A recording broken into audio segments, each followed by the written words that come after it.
यूं तो विपक्ष और उसका पूरा इकोसिस्टम यह घोषित कर चुका है कि 2 चरण की वोटिंग में नरेंद्र मोदी की लहर को उन्होंने निपटा दिया है। वो खुद ही जीत गए चुनाव भाई, और चुनाव तो वही जीत रहे हैं, इसकी पूरी घोषणा उन्होंने कर दी है पूरे इकोसिस्टम ने, इंडी गठबंधन। लेकिन सच यह है कि विपक्ष की खुद की हवा ऐसी टाइट है कि उसे नरेंद्र मोदी को रोकने के लिए कुछ नहीं मिल रहा, तो झूठ का सहारा लेना पड़ रहा। वैसे पाठशाला में आपको हम आगे बताएंगे कि 2 चरण की वोटिंग क्या कहती है, वोटिंग प्रतिशत कम होना क्या कहता है, यह सब आगे चैप्टर में है। लेकिन पहले देखिए कि मार्केट में मोदी को हराने के लिए क्या नया माल लाया है। दरअसल प्रधानमंत्री नरेंद्र मोदी के खिलाफ जब कोई मुद्दा नहीं मिलता है, जब कोई मुद्दा नहीं चलता है, तो चलाई जाती है फेक न्यूज, फिर बोला जाता है झूठ पर झूठ। कभी कहा जाता है मोदी लोकतंत्र खत्म कर देंगे, कभी कहते हैं संविधान बदल देंगे, कभी कहते हैं चुनाव ही नहीं होगा अब इसके बाद, कभी कहते हैं आरक्षण छीन लेने वाले हैं नरेंद्र मोदी। हर चुनाव में नरेंद्र मोदी के खिलाफ यही माहौल बनाया जाता है, ऐसे ही झूठ फैलाए जाते हैं। इस बार भी यही हो रहा है।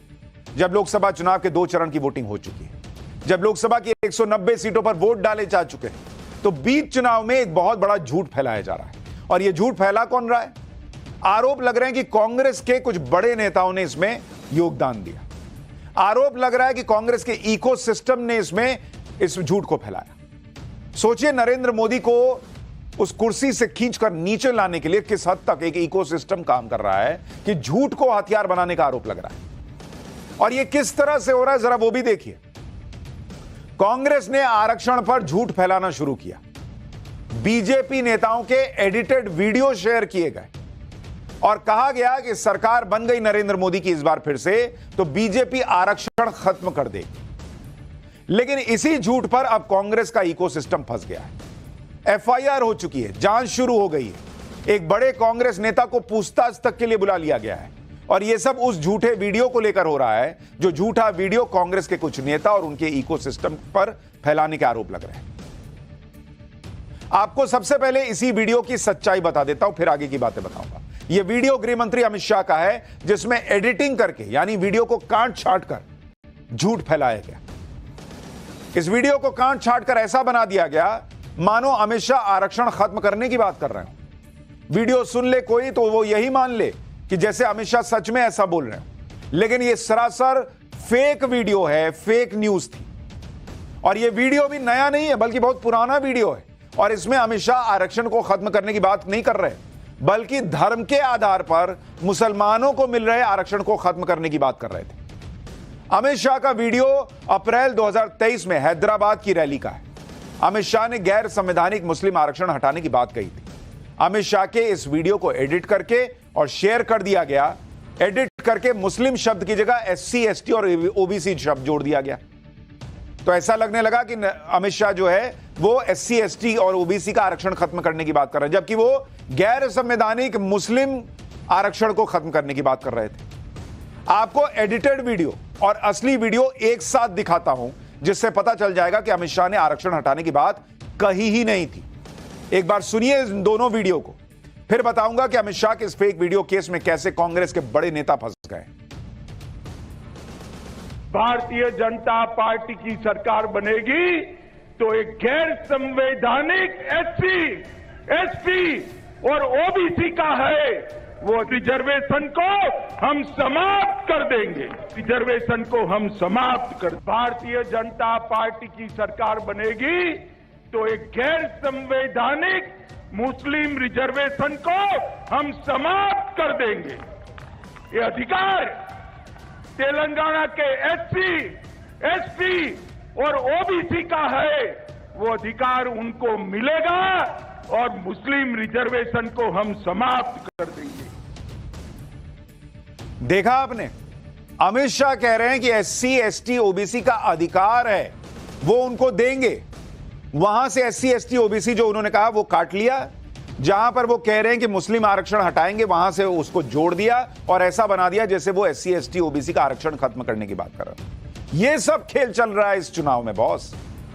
और तब जब आप ये दावा कर रहे हैं कि दो चरण की वोटिंग में ही नरेंद्र मोदी तो खत्म है मामला, अब तो हम जीत गए, उसके बावजूद अगर फेक वीडियो फैलाने की नौबत आ रही है तो कैसे ये लोग चुनाव जीत रहे हैं भाई। अमित शाह का वीडियो एडिट किया गया और जिस तरह से यह बनाया गया वो अब लोगों के सामने है। जिसने भी एडिटेड वीडियो वायरल करवाया उसे उम्मीद रही होगी कि इससे बीजेपी मुश्किल में फंस जाएगी, लेकिन मामला उल्टा पड़ गया है, क्योंकि फेक वीडियो पर कांग्रेस के बड़े नेता और तेलंगाना के मुख्यमंत्री रेवंत रेड्डी फंसते दिख रहे हैं। अमित शाह के एडिटेड वीडियो की जांच में दिल्ली पुलिस ने तेलंगाना के मुख्यमंत्री रेवंत रेड्डी को नोटिस जारी कर दिया है। 1 मई को दिल्ली पुलिस के सामने अपना पक्ष रखने के लिए कहा है। पुलिस ने रेवंत रेड्डी से अपना फोन भी साथ लाने के लिए कहा है। अमित शाह एडिटेड वीडियो के मामले में पुलिस ने 5 लोगों की पहचान भी की है। सभी को नोटिस देकर पूछताछ के लिए बुलाया जाएगा। सोचिए, नरेंद्र मोदी के खिलाफ फेक वीडियो फैलाने के मामले में कांग्रेस के सीएम तक का नाम आ रहा है, उन पर भी आरोप लग रहे हैं। इस लेवल की राजनीति नरेंद्र मोदी के खिलाफ हो रही है।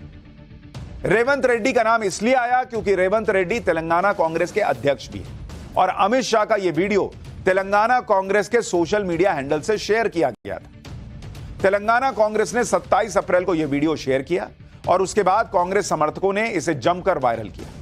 इसी के आधार पर कांग्रेस आरोप लगा रही है कि सरकार बनने के बाद बीजेपी आरक्षण को खत्म कर देगी। लेकिन इस फेक वीडियो को लेकर दिल्ली पुलिस ने एफआईआर दर्ज कर ली और मामले की जांच शुरू कर दी। पुलिस ने जालसाजी, दंगे भड़काने के मकसद से उकसाना, किसी पार्टी की प्रतिष्ठा को नुकसान पहुंचाना और चुनाव परिणाम को प्रभावित करने के इरादे से गलत बयान फैलाने की धाराओं में केस दर्ज कर लिया और तेलंगाना के सीएम को पूछताछ के लिए आने का सम्मन भेज दिया। लेकिन सम्मन मिलने पर तेलंगाना के सीएम तो और भड़क गए। कहा कि मोदी जी चुनाव जीतने के लिए ईडी, इनकम टैक्स और सीबीआई के साथ अब दिल्ली पुलिस का भी इस्तेमाल कर रहे हैं। तेलंगाना के सीएम रेवंत रेड्डी को सुनिए एक बार। सोशल मीडिया में कोई पोस्टिंग लगाया, इसीलिए तेलंगाना के कांग्रेस अध्यक्ष को, तेलंगाना मुख्यमंत्री को हम अरेस्ट करते बोल के नोटिस लेकर तेलंगाना गांधी भवन में पहुंच गए। इसका मतलब Narendra Modi ji ED, income tax, CBI हो गए, अभी दिल्ली पुलिस को इस्तेमाल कर रहे चुनाव जीतने के लिए। यहाँ पर कोई डरने वाले नहीं है भाई, यहाँ पर पलट के जवाब देने वाले हैं। रेवंत रेड्डी कह रहे हैं कि सोशल मीडिया पर कोई वीडियो लगाया इसलिए यह हो रहा है। यह कोई वीडियो है, कोई वीडियो है। यह कह देना कि अमित शाह जो है वो SC ST OBC का आरक्षण खत्म कर देंगे अगर बीजेपी की सरकार आएगी, यह एडिटेड और फेक वीडियो लगाना कोई वीडियो है। समाज में किस तरह का मैसेज जा रहा है? यह रटी रटाई लाइन हर विपक्ष के नेता की रहती है। जब भी कोई एक्शन होता है विपक्ष कहने लगता है कि एजेंसियों का गलत इस्तेमाल हो रहा है। वो डरने वाले नहीं है, हर चीज को डर से जोड़ देते हैं।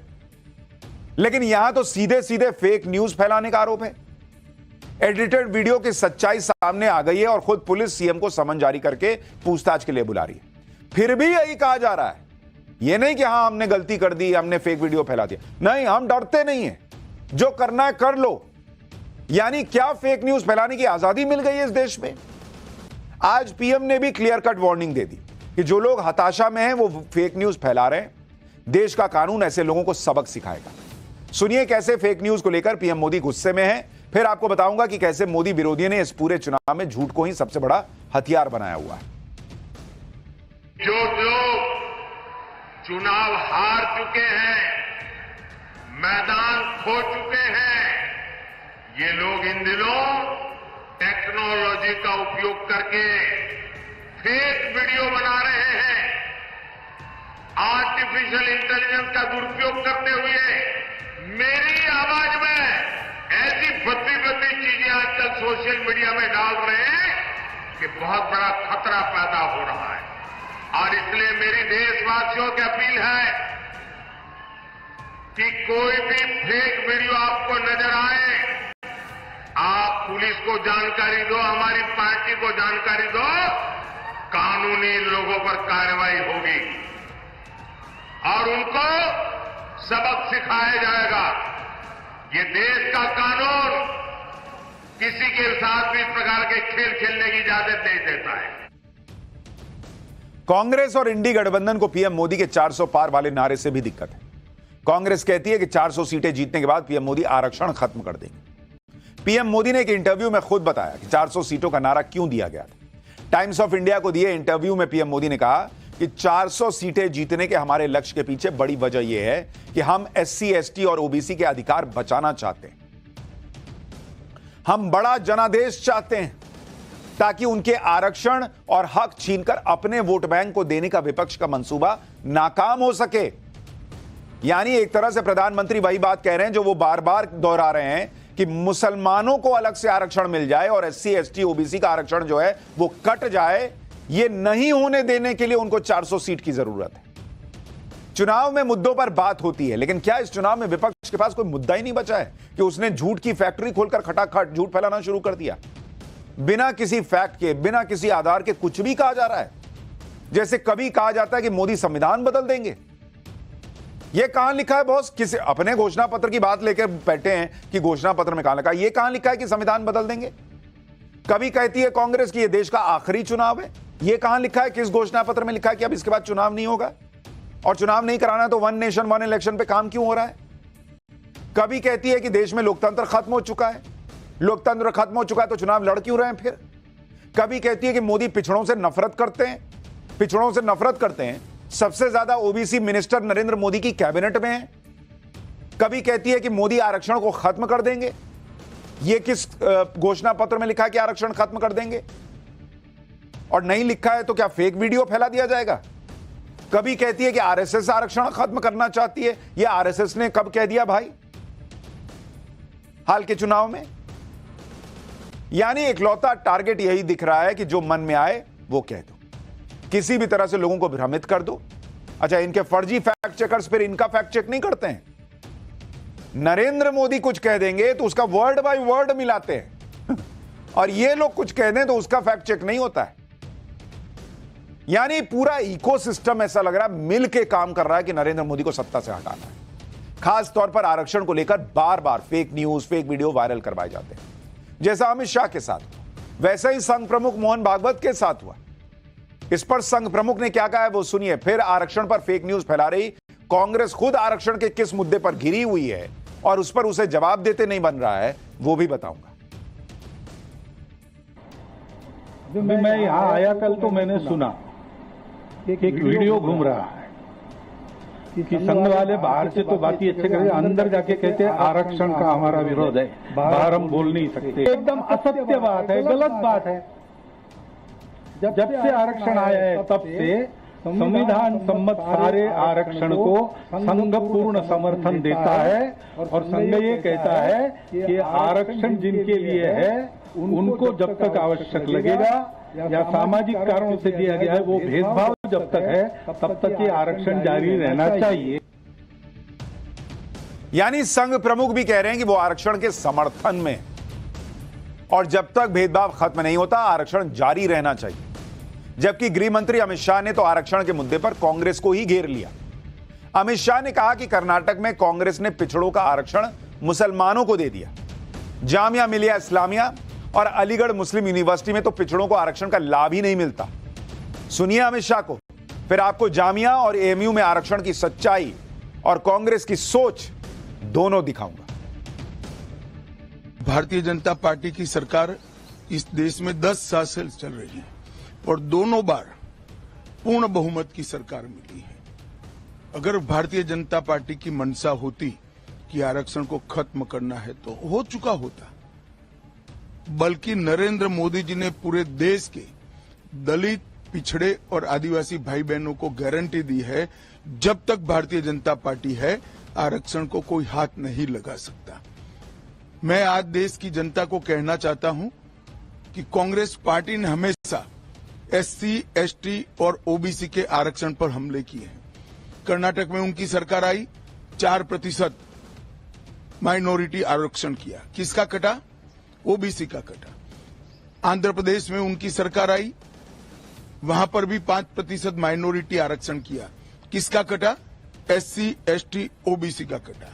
और जामिया मिलिया और अलीगढ़ यूनिवर्सिटी में भी आज भी एससी, एसटी, ओबीसी आरक्षण से महरूम है।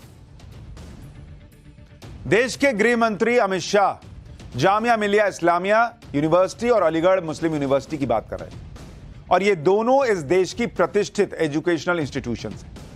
लेकिन इन दोनों ही जगहों पर एससी, एसटी को आरक्षण नहीं मिलता।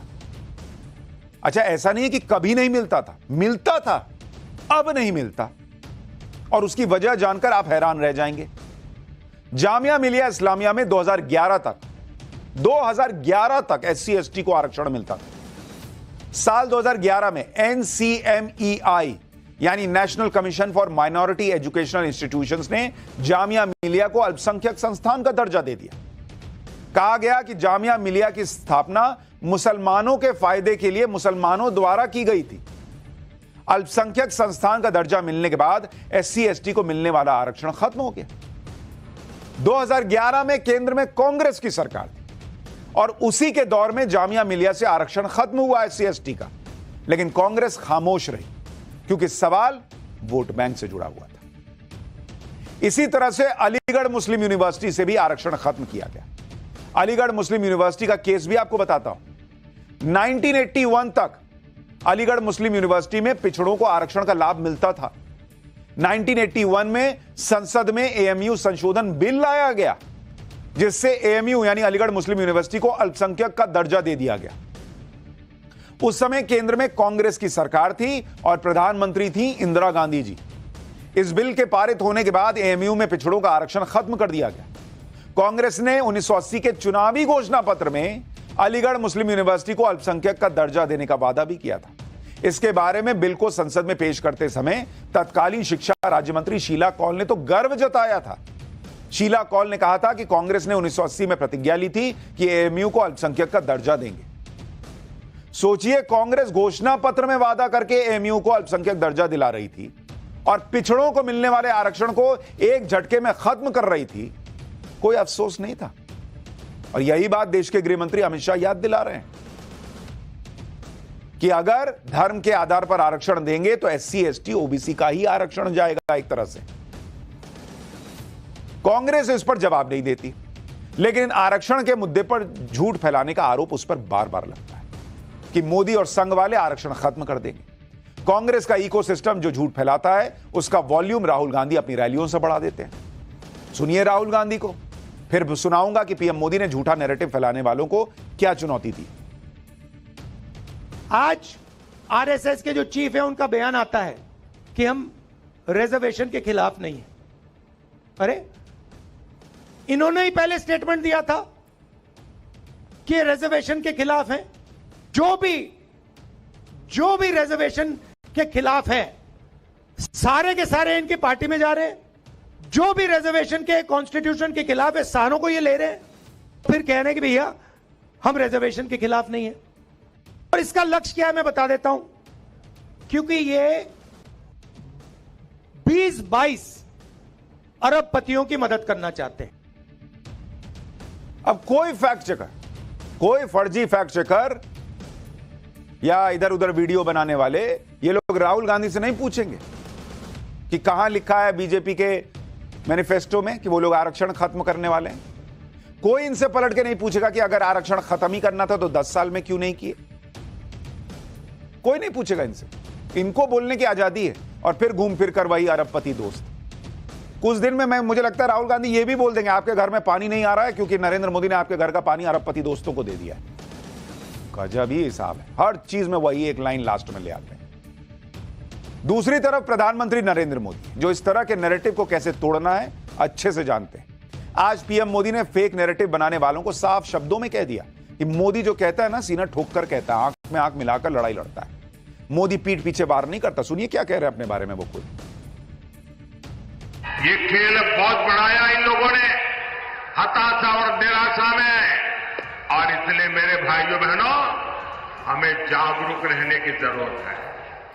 ये कोई भी फेक चीज है उस पर भरोसा मत करना। देखिए ये मोदी जो है ना सीना तान करके आंख में आग मिला करके लड़ाई लड़ता है, पीठ के पीछे वार नहीं करता है। नरेंद्र मोदी के विरोधी भी ये जानते हैं कि नरेंद्र मोदी से आमने सामने की टक्कर लेना शायद मुश्किल है। इसमें नरेंद्र मोदी को कोई हरा नहीं सकता, इसलिए पीठ पीछे से हमला करने की कोशिश होती है और फेक नैरेटिव, फेक न्यूज, पूरा इकोसिस्टम जो है वो हथियार बनाता है। लेकिन जो बात ये भूल जाते हैं वो ये कि जब पब्लिक का नेता पर भरोसा होता है तो नेता अपनी मेहनत, अपने काम के दम पर इस भरोसे को बार बार कायम रखता है। तो फिर फेक न्यूज भी उसका कुछ बिगाड़ नहीं सकती क्योंकि पब्लिक को एक झटके में विश्वास नहीं होता। खैर, माहौल तो कैसे नरेंद्र मोदी के खिलाफ बनाया जाता है ये आपने देख लिया। लेकिन अपने पक्ष में माहौल कैसे बनाया जाता है, यह कई बार केजरीवाल जी से भी सीखना चाहिए।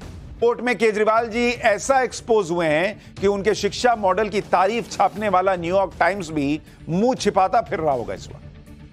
आपने अरविंद केजरीवाल के भाषणों में अक्सर यह कहते हुए उन्हें सुना होगा कि दिल्ली में तो स्कूलों का कायाकल्प हो गया है, दिल्ली के स्कूल वर्ल्ड क्लास हो गए हैं, दिल्ली में गरीबों के बच्चों को बहुत शानदार सुविधाएं मिल रही हैं। मनीष सिसोदिया ने तो ऐसा एजुकेशन सिस्टम बना दिया कि मनीष सिसोदिया को भारत रत्न मिल जाना चाहिए। लेकिन आपको जानकर हैरानी होगी कि दिल्ली एमसीडी में पढ़ने वाले करीब 8 लाख बच्चों के पास इस सो कॉल्ड शानदार शिक्षा मॉडल में अपने कोर्स की किताब तक नहीं है। कोर्स की किताब नहीं है करीब 8 लाख बच्चों के पास। स्कूल जाने के लिए यूनिफॉर्म नहीं है इस world class so called world class model में। लेकिन इस पर जब दिल्ली हाई कोर्ट ने केजरीवाल सरकार से सवाल किया तो जो जवाब दिया गया वो सुनिएगा तो माथा पीट लीजिएगा। आज कोर्ट में क्या हुआ ये आगे बताऊंगा, लेकिन पहले यह सुन लीजिए कि पिछली सुनवाई यानी 26 अप्रैल को केजरीवाल सरकार की बातें सुनकर हाईकोर्ट ने कैसी फटकार लगाई थी। ऐसी फटकार लगाई कि सुनने वाले सन्न रह गए। लेकिन वही है, कई चैनलों पर आपको यह खबर ही नहीं मिलेगी, इसलिए हमारा काम है हम आपको बता दें। हाईकोर्ट ने दिल्ली सरकार और अरविंद केजरीवाल के बारे में कोर्ट में क्या क्या कहा उसके बारे में आगे बताता हूं, लेकिन पहले इस पूरे मामले के बारे में समझ लीजिए। दरअसल दिल्ली हाईकोर्ट में एक याचिका लगाई गई थी जिसमें यह बताया गया कि दिल्ली एमसीडी में कुल 7,88,224 बच्चे पढ़ते हैं। इन बच्चों को अभी तक किताबें, नोटबुक, यूनिफॉर्म कुछ नहीं मिला है, जबकि स्कूल का सेशन शुरू हुए 1 महीना होने वाला है। पिछले साल 2023-24 में भी 2 लाख से ज्यादा बच्चों को किताब, नोटबुक नहीं मिली थी। 2 लाख से ज्यादा बच्चों। सोचिए इन गरीब बच्चों ने किस तरह अपनी पढ़ाई पूरी की होगी। दरअसल नर्सरी से 8वीं तक की पढ़ाई शिक्षा का अधिकार कानून के तहत आता है, इसलिए सभी बच्चों को सरकार की तरफ से निःशुल्क किताबें दी जाती हैं। दिल्ली नगर निगम के कुल 250 वार्ड और 12 जोन में कुल 1,534 स्कूल हैं। इन स्कूलों को चलाने की जिम्मेदारी निगम के शिक्षा विभाग के पास होती है। यह विभाग अब केजरीवाल सरकार के अंडर आता है, लेकिन इस हालत को देखकर ऐसा लगता है कि दिल्ली के एमसीडी स्कूल दिल्ली सरकार के भरोसे नहीं बल्कि भगवान के भरोसे चल रहा है। अब आपको केजरीवाल सरकार की दलीलें और कोर्ट की उन टिप्पणियों के बारे में बताता हूं जिसने केजरीवाल सरकार की स्कूल वाली पोल खोल दी। दरअसल 26 अप्रैल को कोर्ट ने एमसीडी को फटकार लगाते हुए कहा कि दिल्ली के मुख्यमंत्री ने अपनी गिरफ्तारी के बावजूद इस्तीफा नहीं देकर व्यक्तिगत हित को राष्ट्रीय हित के ऊपर रखा। यह कोर्ट कह रहा है कि अरविंद केजरीवाल सिर्फ अपना फायदा देख रहे हैं, देश का फायदा नहीं। सुनवाई के दौरान एमसीडी कमिश्नर ने यह दलील दी थी कि बच्चों की किताबें, नोटबुक और यूनिफॉर्म खरीदने के लिए एमसीडी के पास कोई स्टैंडिंग कमेटी नहीं। ऐसे में 5 करोड़ रुपए से ज्यादा की खरीद प्रक्रिया के लिए दिल्ली के मुख्यमंत्री की परमिशन की जरूरत होती। लेकिन सीएम केजरीवाल अभी हिरासत में है, इसलिए देरी हो रही। लेकिन बच्चे पढ़े ना पढ़े, केजरीवाल जी इस्तीफा नहीं देंगे बॉस। उनको तो कुर्सी प्यारी। बच्चे जो हैं उनको किताब मिल रही है, नोटबुक मिल रही है, उनको ड्रेस मिल रही है, इससे नहीं मिल रही है क्या फर्क पड़ता है। केजरीवाल जी को कुर्सी मिलनी चाहिए, वो छोड़ नहीं रहे। देखिए क्या नुकसान हो रहा है। इस पर कोर्ट ने फटकार लगाते हुए कहा कि इसका मतलब यह नहीं है कि छात्रों को किताबों के बिना पढ़ने के लिए छोड़ दिया जाए। दिल्ली सरकार खुद चाहती थी कि केजरीवाल जेल में रहते हुए सरकार चलाएं। कोर्ट ने आगे यह भी कहा कि आपका क्लाइंट यानी केजरीवाल सिर्फ सत्ता में रुचि रखता है। यह कोर्ट कह रहा है अरविंद केजरीवाल के बारे में कि अरविंद केजरीवाल को सिर्फ सत्ता में रुचि है। दिक्कत यह है कि आप सत्ता हथियाने की कोशिश कर रहे हैं, यही कारण है कि आपको सत्ता नहीं मिल रही है। यह कोर्ट ने कहा है बॉस, मेरे शब्द नहीं है। यह कोर्ट कह रहा है कि आपको सिर्फ सत्ता हथियाने से मतलब है। आप सोचिए कि केजरीवाल की जेल से सरकार चलाने की जिद की वजह से आज दिल्ली के करीब करीब 8 लाख बच्चों की शिक्षा से समझौता हो रहा है। कोर्ट से इतनी बड़ी फटकार मिलने के बाद भी दिल्ली सरकार के मंत्री केजरीवाल की स्कूल चमकाने वाली ब्रांडिंग किए जा रहे हैं। आज दिल्ली की शिक्षा मंत्री आतिशी तिहाड़ जेल जाकर केजरीवाल से मिलकर आई। इस मुलाकात के बारे में केजरीवाल ने क्या कहा है उनसे सुनिए जरा। उसके बाद आपको कोर्ट की उस फटकार के बारे में बताऊंगा जो उन्होंने केजरीवाल के साथ साथ सौरभ भारद्वाज को भी लगाई। अरविंद केजरीवाल जी से मुलाकात करके आ रही हूँ। मैं जैसे ही उनसे मुलाकात करने पहुंची तो मैंने उनसे पूछा कि सर आपका क्या हाल है। तो उन्होंने मुझे कहा कि तुम मेरी चिंता मत करो, मेरी सेहत की चिंता मत करो, तुम मुझे बताओ कि काम कैसा चल रहा है, सब कुछ ठीक है कि नहीं है, क्या स्कूलों में किताबें टाइम से पहुंच गई हैं, बच्चों को अपनी पढ़ाई में कोई दिक्कत तो नहीं आ रही? उन्होंने पूछा कि क्या मोहल्ला क्लिनिक में जो दवाइयों की समस्या चल रही थी वो समस्या हल हुई कि नहीं हुई? देख रहे हैं आप, मतलब केजरीवाल जी कितना त्याड़ के अंदर बैठकर सोच रहे हैं बच्चों की शिक्षा के बारे में। अरे बॉस, पिछले साल भी 2 लाख बच्चों को नहीं मिली थी किताबें, तब तो आप बाहर ही थे, तब क्यों नहीं सोच पाए? और अभी भी सोचिए ना भाई, आपको इतनी चिंता है कि बच्चों को किताबें मिल रही हैं नहीं मिल रही हैं, इस्तीफा दीजिए, किसी को सीएम बनाइए, वो पैसा जो है सैंक्शन करे और जाके किताबें और ड्रेस मिले बच्चों को। इस्तीफा नहीं देंगे, बाहर आके बताया जाएगा कि हम तो ये सोच रहे हैं, हम तो वो सोच रहे हैं। आतिशी के मुताबिक केजरीवाल ने उनसे कहा कि मेरी चिंता मत करो, ये बताओ कि बच्चों को किताबें टाइम पर पहुंच गई हैं। जब आपने स्टैंडिंग कमेटी को किताबें खरीदने की परमिशन ही नहीं दी है बॉस, तो किताबें कहां से बच्चों को पहुंच जाएंगी? आपको नहीं पता है? आपने बच्चों की किताबें और यूनिफॉर्म खरीदने वाली फाइल ही क्लियर नहीं की है और अब बैठ के अंदर जेल में पूछ रहे हैं कि बच्चों को किताबें पहुंच गई। कौन पहुंचा देगा किताब? केजरीवाल सरकार के इस बर्ताव के कारण कोर्ट ने तगड़ी क्लास लगाई। कोर्ट ने कहा कि एक अदालत के रूप में किताबें, यूनिफॉर्म का डिस्ट्रीब्यूशन ये हमारा काम नहीं है। हम ऐसा इसलिए कर रहे हैं क्योंकि कोई अपने काम में असफल हो रहा है। कोर्ट ने इस मामले पर दिल्ली के शहरी विकास मंत्री सौरभ भारद्वाज को भी फटकार लगाते हुए कहा था कि आपने छात्रों की हालत पर आंखें मूंद ली और अब घड़ियाली आंसू बहा रहे हैं, ये कोर्ट कह रहा है। दरअसल एमसीडी की इस तरह की खरीद के मामले दिल्ली शहरी विकास के अंडर आता है। एलजी सेक्रेटेरिएट के मुताबिक सौरभ भारद्वाज के पास 9 अक्टूबर 2023 से यह फाइल पड़ी हुई थी, जिसे अभी तक क्लियर नहीं किया गया, इसलिए सौरभ भारद्वाज को फटकार लगी। लेकिन इस सब के बावजूद केजरीवाल के मंत्री यह माहौल बना रहे हैं कि केजरीवाल को दिल्ली के बच्चों की इतनी चिंता है कि अपनी सेहत को छोड़कर उनकी किताबों के बारे में पूछ रहे हैं। पूछ जरूर रहे हैं, कर कुछ नहीं रहे हैं। हाईकोर्ट में केजरीवाल सरकार का स्कूल वाला झूठ सामने आने के बाद आज दिल्ली हाईकोर्ट ने दिल्ली एमसीडी के 8 लाख, करीब 8 लाख, 7,88,000 के आसपास 8 लाख बच्चों की पढ़ाई को ध्यान में रखते हुए ऐतिहासिक निर्णय देना पड़ा कोर्ट को। कोर्ट ने कहा कि एमसीडी स्कूलों के छात्र अपने संवैधानिक और वैधानिक अधिकारों के तहत मुफ्त किताबें, स्टेशनरी और यूनिफॉर्म के हकदार हैं और स्कूल जल्दी ही गर्मियों की छुट्टियों के लिए बंद होने वाले हैं। कोर्ट ने एमसीडी कमिश्नर को निर्देश दिया है कि बिना किसी नियम की परवाह किए एमसीडी स्कूलों के बच्चों को किताबें, यूनिफॉर्म और स्टेशनरी पहुंचाई जाए। कोर्ट ने यह भी कहा कि दिल्ली के मुख्यमंत्री के ना होने के कारण दिल्ली सरकार ठप पड़ी हुई है। मुख्यमंत्री का पद कोई औपचारिक पद नहीं है, यह एक ऐसा पद है जहां किसी भी संकट या प्राकृतिक आपदा से निपटने के लिए 24/7 उपलब्ध रहना पड़ता है। लेकिन केजरीवाल तो जिद पकड़ कर बैठे हैं कि चलाऊंगा तो जेल से सरकार चलाऊंगा, बच्चों को किताब मिले ना मिले। उनके लिए तो अंदर पूड़ी पहुंच रहा है, आम पहुंच रहा है, पूड़ी सब्जी सब पहुंच रही है। बच्चों तक जो किताब पहुंचनी चाहिए वो कब पहुंचेगी सर? कोर्ट को कहना पड़ रहा है कि किताब दीजिए, ड्रेस दीजिए, नोटबुक दीजिए। छपेगा क्या? मॉडल, केजरीवाल मॉडल, उसकी चर्चा भाई कहां न्यूयॉर्क टाइम्स में छप रहा है। और अभी देखिएगा फिर दे देंगे कोर्ट के आदेश पे तो ये भी कहेंगे कि देखिए हमने दे दिया। केजरीवाल जी ने जेल से कहा था कि बच्चों को दिक्कत नहीं आनी चाहिए। अरविंद केजरीवाल इस बात की मार्केटिंग करते रहे हैं कि उनकी सरकार में दिल्ली के स्कूल चमक गए, लेकिन जब एमसीडी के स्कूलों की खराब हालत की बात आती है तो वो दलील देते थे कि एमसीडी में आम आदमी पार्टी की सरकार बनने के बाद वो इन्हें वर्ल्ड क्लास के स्कूल बना देंगे। अब तो एमसीडी भी केजरीवाल के पास, कहां है वर्ल्ड क्लास स्कूल? सुनिए स्कूलों को लेकर केजरीवाल किस तरह के दावे किया करते थे।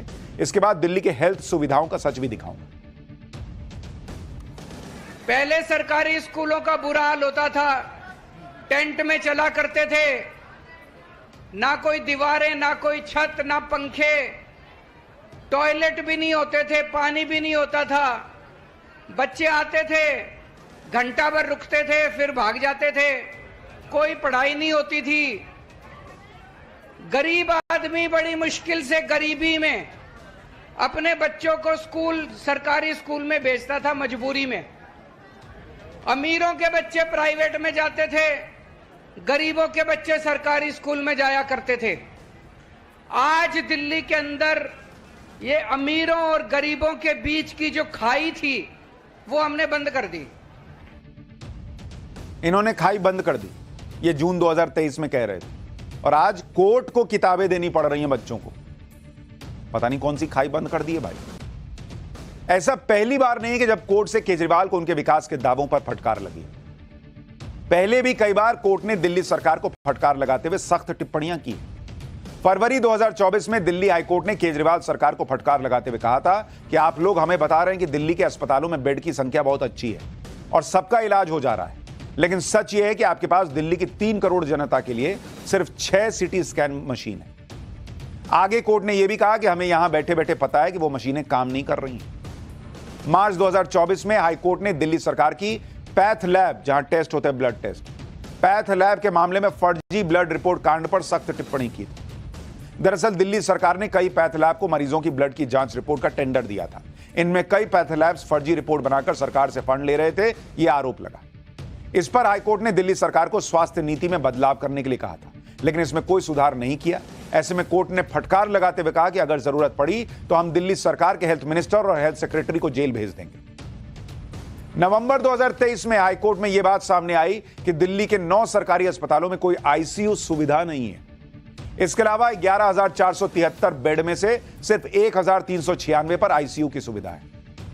अब आप सोचिए कि दिल्ली सरकार के शिक्षा नीति और स्वास्थ्य नीति का सच क्या है और माहौल क्या बनाया जाता है, देख रहे हैं।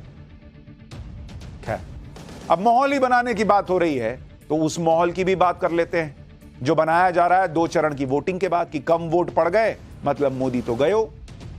तो पाठशाला में अब अगली क्लास, 2 चरणों में हुई कम वोटिंग क्या मोदी के हारने के संकेत है?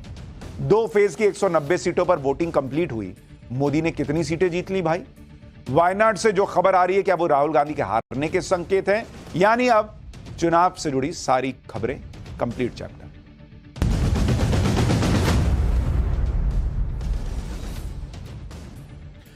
अब तक 2 फेज के इलेक्शन में सबसे ज्यादा चर्चा हो रही है वोटिंग परसेंटेज की।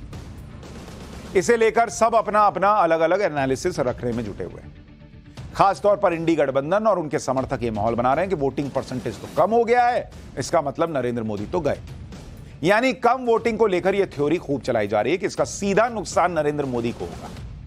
इस थ्योरी के जरिए यह नैरेटिव फैलाया जा रहा है कि नरेंद्र मोदी का वोटर घर से ही नहीं निकला, जैसे ये घर में चेक करके आए कि किसका वोटर निकला किसका नहीं। नैरेटिव बनाया जा रहा है कि नरेंद्र मोदी को वोट देने वाले वोटर में उत्साह नहीं है, वोटर उदासीन है। लेकिन बॉस, ये थ्योरी क्यों नहीं चल सकती? ये हो सकता है इंडी गठबंधन का विपक्ष का वोटर घर से नहीं निकला, हो सकता है इंडी गठबंधन के वोटर में उत्साह ना हो, उसे इंडी गठबंधन से बहुत उम्मीद ना दिख रही हो, उसको लग रहा हो मोदी तो जीत ही रहे, कौन गर्मी में जाए वोट डालने। ये वाला ये बताएंगे नहीं। हालांकि कौन सी थ्योरी ठीक है, कौन सी थ्योरी ज्यादा मजबूत लग रही है, डेटा क्या कह रहे हैं, इसका एनालिसिस आज हम इस पाठशाला के चैप्टर में करेंगे। पहले देखिए कि 2 चरण को लेकर दावे क्या क्या है। इंडी गठबंधन के नेता कह रहे हैं कि 2 चरणों की 190 में से 125 सीटें तो इंडी गठबंधन ने जीत ली हैं। वहीं पीएम मोदी कह रहे हैं कि 2 चरण में एनडीए 2-0 से आगे चल रहा है। एक बार पीएम मोदी को सुनिए, फिर मैं आपको कुछ फैक्ट्स बताता हूं। आपको अगर फुटबॉल की भाषा में मैं बताऊं तो कल दूसरे चरण का मतदान पूरा होने के बाद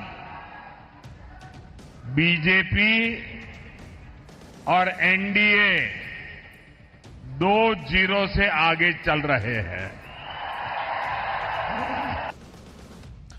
जो कम वोटिंग की बात की जा रही, वो कम वोटिंग कितनी हुई है, पहले ये तो देख लीजिए।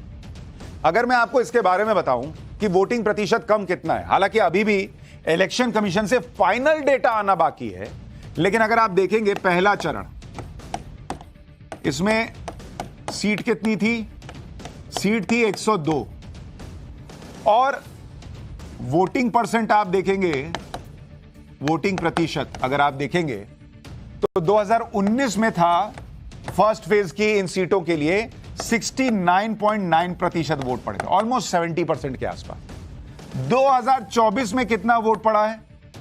66.1%। यानी कितना कम रहा? यानी 2019 के मुकाबले 3.8% वोट कम पड़ा। मतलब मोटे तौर पर अगर 4% भी मान लीजिए, 4% अभी, अच्छा हालांकि अभी इलेक्शन कमीशन का फाइनल डेटा नहीं आया, लेकिन अगर 4% भी मानिए, 4% में मोदी साफ। सोचिए कैसे लोग नैरेटिव बनाते हैं। दूसरा चरण देखिए, दूसरा चरण, इसमें कितने सीटों पर वोटिंग हुई? 88 सीट। 88 सीट पर वोटिंग हुई। 2019 में कितना वोट पड़ा था इन 88 सीटों पर? 70.1%। 2024 में कितना वोट पड़ा है? जो मीडिया रिपोर्ट्स हैं उसके मुताबिक 68.7%। यानी वोटिंग कम कितनी हुई? 1.4%। मतलब 1.5% के करीब वोटिंग कम हुई और मोदी तो गए। इतना ये लोग हड़बड़ी में रहते हैं नैरेटिव बनाने में कि क्या ही बताया जाए। 2024 का जो डेटा है वो अलग अलग सोर्स है, अभी चुनाव आयोग से फाइनल आंकड़े नहीं आए, तो हो सकता है कि करीब करीब 2019 वाला वोटिंग परसेंटेज या फिर उससे कुछ कम ही वोटिंग परसेंटेज हो। लेकिन माहौल ऐसा बनाया जा रहा है कि जैसे नरेंद्र मोदी को ही सब नुकसान हो रहा है। इसलिए मैंने कहा कि फैक्ट्स देखते चलिए। अब जो लोग ये सवाल उठा रहे हैं कि कम वोटिंग से सीधे नरेंद्र मोदी को नुकसान होगा और नरेंद्र मोदी की सीटें और वोट प्रतिशत घटेगा, उन्हें यह नहीं दिखता कि वोटिंग तो उन राज्यों में भी कम हुई है जहां पर इंडी गठबंधन की सरकार है। क्या इसका मतलब यह निकाला जाए कि उन राज्यों में इंडी गठबंधन हार रहा है? भाई बीजेपी शासित राज्यों में आप कह रहे वोटिंग कम हुई यानी बीजेपी का वोटर नहीं निकला, तो जहां इंडी की सरकार है वहां वोटिंग प्रतिशत कम हुआ, इसका मतलब इंडी के समर्थक नहीं निकले फिर आपके ही लॉजिक से। जैसे पहले चरण में तमिलनाडु की 39 सीटों पर वोटिंग हो चुकी है। तमिलनाडु में 2019 के मुकाबले 3% कम वोटिंग हुई, इसका मतलब बीजेपी की लहर चल रही है, वहां पर बीजेपी जीत रही है, मान रहे हैं लोग। इसी तरह इंडी गठबंधन के राज्य केरल की सभी 20 सीटों पर वोटिंग हो चुकी। केरल में भी 2019 के मुकाबले 6.5% कम वोटिंग हुई है। अब केरल में तो बीजेपी है भी नहीं उस तरह से, तो ये 6.5% वोटर कम निकला। किसका कम निकला? फिर तो इसका मतलब जो इंडी गठबंधन वाले हैं उनका कम निकला, उन्हीं के लॉजिक से पूछ रहा हूं। इसी तरह पश्चिम बंगाल में दूसरे चरण में 3 सीटों पर वोट डाले गए, यहां भी 2019 के मुकाबले 4% के करीब कम वोटिंग हुई।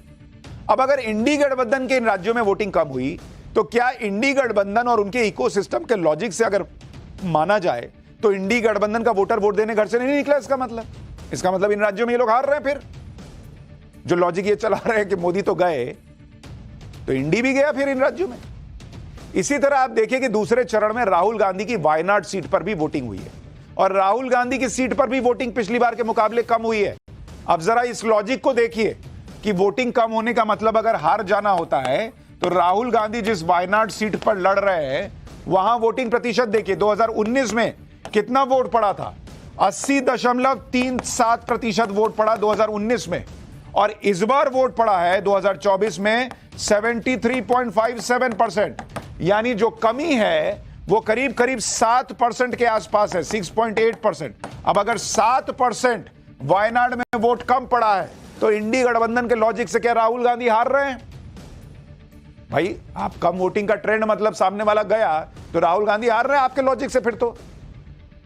और इस बार तो राहुल गांधी की सीट पर फाइट भी टफ बताई जा रही है, त्रिकोणीय मुकाबला बताया जा रहा है। लेफ्ट और बीजेपी दोनों मजबूत हेवीवेट उम्मीदवार उतारे हुए हैं, तो कम वोटिंग से सबसे पहला डर तो राहुल गांधी को होना चाहिए आपके लॉजिक के हिसाब से। वोटिंग प्रतिशत में गिरावट को मोदी विरोधी लहर बताने वाले राजस्थान और मध्य प्रदेश का उदाहरण दे रहे हैं, क्योंकि ये दोनों राज्यों में पिछली बार बीजेपी को बंपर जीत मिली थी और इस बार इन दोनों राज्यों में 2 चरण के चुनाव में वोटिंग कम हुई। जैसे राजस्थान में 25 सीटों पर वोट डाले जा चुके हैं और दूसरे चरण में राजस्थान में पिछली बार के मुकाबले 3.37% कम वोटिंग। दोनों चरणों को देखें तो 2019 के मुकाबले करीब करीब 5% कम वोटिंग हुई है, 4.74%। वहीं मध्य प्रदेश की 29 में से 12 सीटों पर वोटिंग हो चुकी है। दूसरे चरण में 6 सीटों पर वोट डाले गए और 2019 के मुकाबले यहां करीब 9% कम वोटिंग हुई। अब इसी को लेकर कांग्रेस समर्थकों का कहना है कि पीएम मोदी का जादू कम हो रहा है। जिन शहरी इलाकों में पिछली बार बीजेपी को वोट मिले थे वहां भी कम वोटिंग हुई है। लेकिन अगर आप इन 2 राज्यों को देखें, राजस्थान और मध्य प्रदेश को, 4 महीने पहले बीजेपी को यहां पे भर भर के वोट मिले हैं, बीजेपी की सरकार बनी है। 4 महीने पहले ही दोनों राज्यों में पीएम मोदी की गारंटी ने बंपर वोट दिलाए हैं। मध्य प्रदेश के लिए नैरेटिव यह बनाया गया था कि वहां तो 15-17 साल की एंटी इनकम्बेंसी है, शिवराज सिंह चौहान से सब ऊब चुके हैं, अब तो बीजेपी गई। नरेंद्र मोदी आए और बीजेपी को वहां रिकॉर्ड जीत मिली। तो 4 महीने पहले नरेंद्र मोदी के नाम पे रिकॉर्ड जीत मिल रही थी और इस बार जो है वो नरेंद्र मोदी को हराने के लिए लोग जो है वो घर में बैठ गए। कुछ तो लॉजिक लगाइएगा बॉस। राजस्थान में नरेंद्र मोदी के नाम पे वोट पड़ गया, चाहे बीजेपी में वसुंधरा राजे गुट बना हो, इंटरनल फाइटिंग हो, कुछ भी हो, लेकिन जब मोदी के नाम पे वोट पड़ना है तब वहां राजस्थान में लोग जो है मोदी को नकार दे रहे हैं। तो बॉस ये कैसे संभव है? इसलिए कम वोटिंग का मतलब यह भी हो सकता है कि ये इंडी गठबंधन के वोटर हैं जो पोलिंग बूथ तक नहीं पहुंचे, वोटिंग कम रह गई। आप यह भी देखिए कि एमपी में तो कांग्रेस नेताओं का खुद अपनी जीत पर भरोसा नहीं है। आज कांग्रेस को मध्य प्रदेश में भूकंप से ज्यादा झटका महसूस हुआ होगा, क्योंकि कांग्रेस ने इंदौर सीट से जिस उम्मीदवार को मैदान में उतारा वो तो बीजेपी में शामिल हो गया भाई। कांग्रेस उम्मीदवार अक्षय कांति आज बीजेपी के वरिष्ठ नेता और मध्य प्रदेश के मंत्री कैलाश विजयवर्गीय के साथ एक गाड़ी में दिखे तो सब लोग हैरान रह गए। कांग्रेस उम्मीदवार अक्षय कांति बम ने आज अपना नामांकन भी वापस ले लिया, यानी इंदौर में अब बीजेपी के सामने मुकाबले में कोई है ही नहीं बचा। इंदौर में बीजेपी की बंपर जीत लगभग तय हो गई है। इंदौर में 13 मई को वोटिंग है और आज नाम वापस लेने का आखिरी दिन था।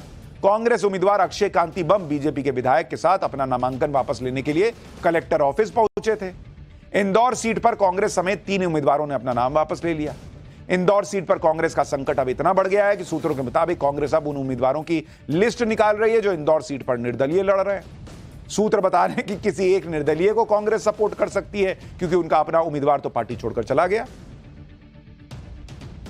अब ऐसी स्थिति में अगर वोटर टर्नआउट कम हो रहा है तो यह क्यों माना जाए कि इंडी गठबंधन और कांग्रेस का वोटर इंडी गठबंधन और कांग्रेस से नाराज होगा? नहीं होगा भाई। अगर इतनी लहर है मध्य प्रदेश में नरेंद्र मोदी के खिलाफ तो कांग्रेस का कैंडिडेट क्यों भाग गया भाई? भागना तो बीजेपी वाले को चाहिए था। लेकिन कम वोटिंग को लेकर माहौल बनाया जा रहा है पीएम मोदी के खिलाफ। ऐसा ही एक माहौल यूपी को लेकर बनाया जा रहा है कि बीजेपी का सबसे मजबूत गढ़ है जहां पर मोदी योगी की सुपरहिट जोड़ी है। लेकिन अब तक 2 चरणों में यूपी की 80 में से 16 सीटों पर वोट डाले जा चुके हैं। दूसरे चरण की बात करें तो 2019 के मुकाबले करीब 7% कम वोटिंग हुई। वहीं पहले चरण में बात करें तो 2019 के मुकाबले 5.5% कम वोटिंग हुई थी। अब चाहे यूपी में वोटर टर्नआउट कम हुआ हो, लेकिन मोदी योगी के रहते कौन कह सकता है कि यूपी में बीजेपी को इसका कोई नुकसान होगा? राजनीति को समझने वाला छोटे से छोटा और बड़े से बड़ा एक्सपर्ट भी ये नहीं मानेगा कि यूपी में मोदी योगी को कोई इस तरह से हरा रहा है कि 5-5.5%, 10% वोटर बीजेपी का निकल ही नहीं रहा।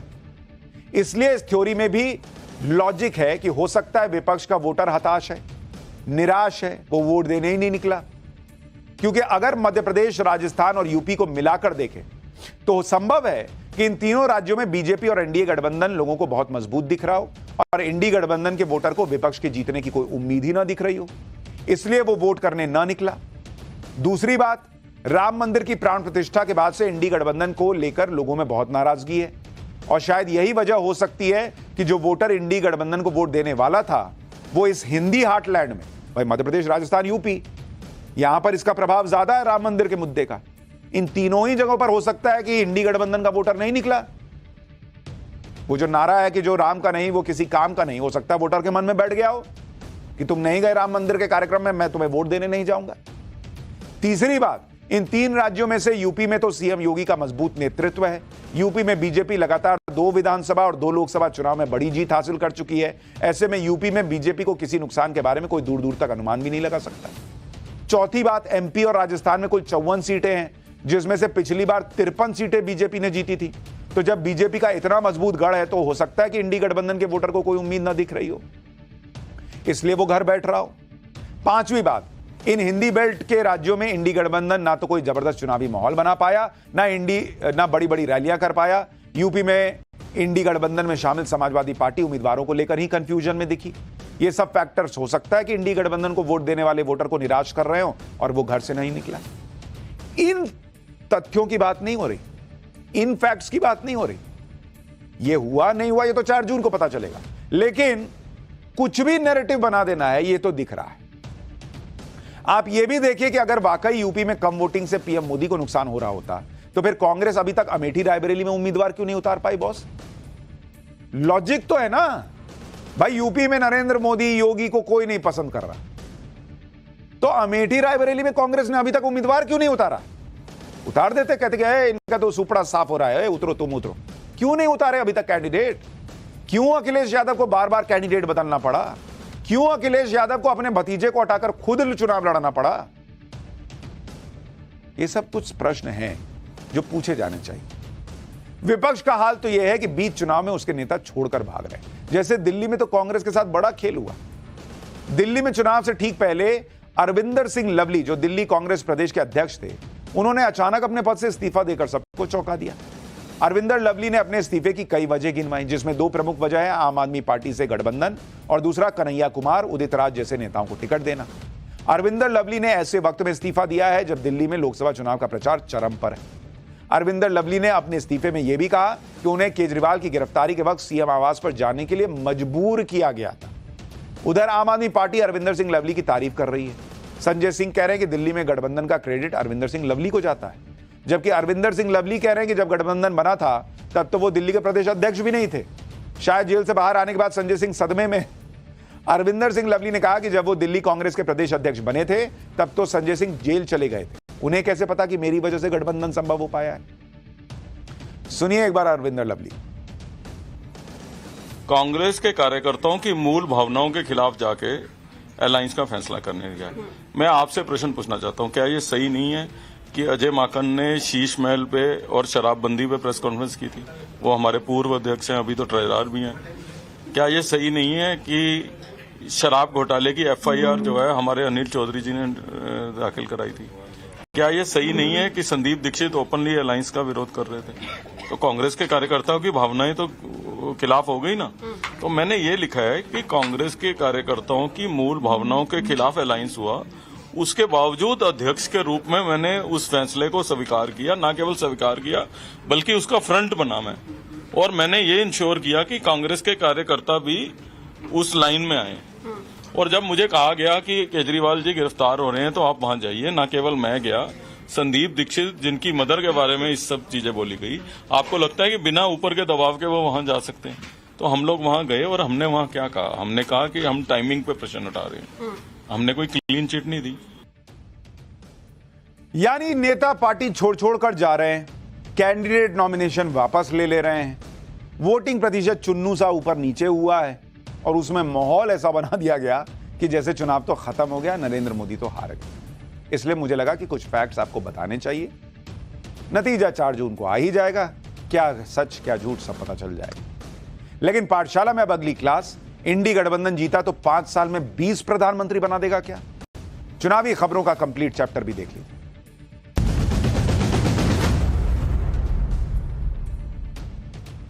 प्रधानमंत्री नरेंद्र मोदी हर रैली में अपने तीसरे टर्म का विजन पेश कर रहे हैं, बता रहे हैं कि भारत कैसे विकसित भारत बनेगा। दूसरी तरफ कांग्रेस और इंडी गठबंधन के पास कोई विजन तो दिख नहीं रहा। प्रधानमंत्री मोदी ने आज कहा कि राहुल गांधी से पूछो गरीबी कैसे हटती है, तो वो कहते हैं खटाखट खटाखट। राहुल गांधी से पूछो ग्रोथ कैसे होती है, तो वो कहते हैं ठकाठक ठकाठक। राहुल गांधी से पूछो विकसित भारत का प्लान क्या है, तो कहते हैं टकाटक टकाटक। सुनिए प्रधानमंत्री मोदी को। फिर बताता हूं कि अगर इंडी गठबंधन जीता तो क्या देश में 5 साल में 20 प्रधानमंत्री बना देगा। कि कांग्रेस के शहजादे को पूछो कि गरीबी से कैसे हटती है, तो वो कहते हैं खटाखट खटाखट। शहजादे को पूछो ग्रोथ कैसे होती है, तो वो कहते हैं ठकाठक ठकाठक। शहजादे को पूछो कि विकसित भारत बनाने का कोई प्लान है, तो वो कहते हैं टकाटक टकाटक। साथियों, दुनिया आज कह रही है कि इंडस्ट्री 4.0 को भारत लीड करेगा, लेकिन कांग्रेस भारत को लाइसेंस कोटा राज की तरफ धकेलने में जुटी है। कांग्रेस के शहजादे की बातें खतरनाक है। खुद कांग्रेस के लोग इनके कारण कांग्रेस छोड़ छोड़ करके निकल रहे हैं। सुना आपने पीएम मोदी को। राहुल गांधी यही ना कहते हैं कि खटाखट खटाखट गरीबी हटा दें, यह कर देंगे वो कर देंगे। अच्छा, कोई इनसे भी ये भी पलट के नहीं पूछता, फर्जी फैक्ट चेकर या कोई पत्रकार, कि खटाखट खटाखट गरीबी हटाने का फॉर्मूला है तो इतने साल में क्यों नहीं हटाए भाई? खटाखट खटाखट गरीबी हटाने का फॉर्मूला चलिए आज मिल गया है, तो जिन राज्यों में कांग्रेस की सरकार है वहां खटाखट खटाखट हटा दो। लेकिन राहुल गांधी ये सब करेंगे कैसे? क्योंकि इंडी गठबंधन अगर जीता तो देश में 1 प्रधानमंत्री नहीं बल्कि 5 साल में हो सकता है 20 प्रधानमंत्री बन जाए। यह बात आज गृहमंत्री अमित शाह ने एक चुनावी रैली में कही। अमित शाह के इस बयान से इंडी गठबंधन में हड़कंप मच गया, क्योंकि यह बात तो हर कोई पूछ रहा है कि अगर इंडी गठबंधन जीता तो प्रधानमंत्री कौन होगा। यही सवाल जब संजय राउत से पूछा गया तो उन्होंने कहा कि हम किसको प्रधानमंत्री बना रही है, हमारी मर्जी। एक साल में 2 बनाए, एक साल में 4 प्रधानमंत्री बनाए, हमारी मर्जी। सुनिए संजय राउत को। इस देश में एक तानाशाह 10 साल राज कर रहा है, एक तानाशाह जिसको हमने डेमोक्रेटिक तरीके से चुन कर दिया था, तो तानाशाह बन गया। उससे अच्छा है कि ये एक मिलीजुली सरकार यहाँ बने, देश चलाए, और हम किसको प्राइम मिनिस्टर बनाना है हमारी मर्जी है। हम 4 बनाएंगे, एक साल में 2 बनाएंगे, लेकिन देश हम तानाशाही की तरफ नहीं जाने देंगे। एक साल में 2 बनाएंगे, 4 बनाएंगे, कुछ भी बना देंगे। इंडी गठबंधन देश में कितने प्रधानमंत्री बनाना चाहता है और अब देश में कितने प्रधानमंत्री अब तक हो चुके हैं, ये देखकर आप हैरान रहेंगे। इंडी गठबंधन किस दिशा में जा रहा है आप सोचिए। अब तक देश में आजादी के बाद 75 सालों में 15 प्रधानमंत्री बने। इंडी गठबंधन की प्लानिंग अगर 4 प्रधानमंत्री पर साल की भी मान लें तो वो 5 साल में 20 प्रधानमंत्री बना देंगे। यानी 75 साल में 15 प्रधानमंत्री देश के बने, ये लोग 5 साल में 20 प्रधानमंत्री बनाने का भी सपना देखे लिए बैठे।